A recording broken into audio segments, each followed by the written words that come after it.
ফাগুন এক অনুভৱ, ফাগুন এক অনুভূতি। ফাগুনৰ বুকুতে আছে সৰা ফুল, সৰাপাত। ফাগুনৰ বুকুত আছে পলাশ, শিমলু আৰু ফাগুনে যেন কঢ়িয়াই আনে সৰাপাতত বসন্ত। গছৰ সৰি পৰা সেই পাতবিলাকে যেন আকৌ ক'ব খোজে, পথাৰৰ সেই ধূলিৰ ধুমুহাজাক, শিমলু ফুলাৰ সেই সুন্দৰ মুহূৰ্ত, পলাশ ফুলাৰ সেই সুন্দৰ মুহূৰ্তই যেন বাৰে বাৰে আমাক ক'ব খোজে, ফাগুন আহিছে সন্তৰ্পণে, ফাগুন আহিছে লাহে লাহে। আমাৰ মনবোৰো ৰাঙলী হয়, আমাৰ মনবোৰো উতনোৱা হয়। আমি যেন বিচাৰি যাওঁ প্ৰেমৰ সোৱাদ, আমি যেন বিচাৰি যাওঁ জীৱনৰ নতুন পোহৰ। ফাগুনে সকলোকে সুন্দৰ কৰক, সকলোৰে মনবোৰ উজ্জ্বল হৈ উঠক।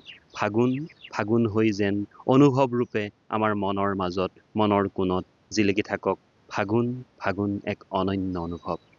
ফাগুন মানে লঠঙা ফাগুন, হয়। গছৰ পাতবিলাক ইতিমধ্যে সৰি পৰে। সৰাপাতক লৈ জুবিন গাৰ্গে গীত ৰচনা কৰিছে। বিশিষ্ট গীতিকাৰসকলে, কবিসকলে কবিতা ৰচনা কৰিছে। গছৰ পাতত সেই লঠঙা, গছৰ পাতবোৰ সৰি গছবোৰ যেতিয়া লঠঙা হয়, সি যেন প্ৰতিশ্ৰুতি দিয়ে নতুন বসন্তৰ। সি যেন প্ৰতিশ্ৰুতি দিয়ে নতুনকৈ আকৌ গছত কুঁহপাত মেলিব, আশাৰ বতৰা যেন আমালৈ কঢ়িয়াই আনিব।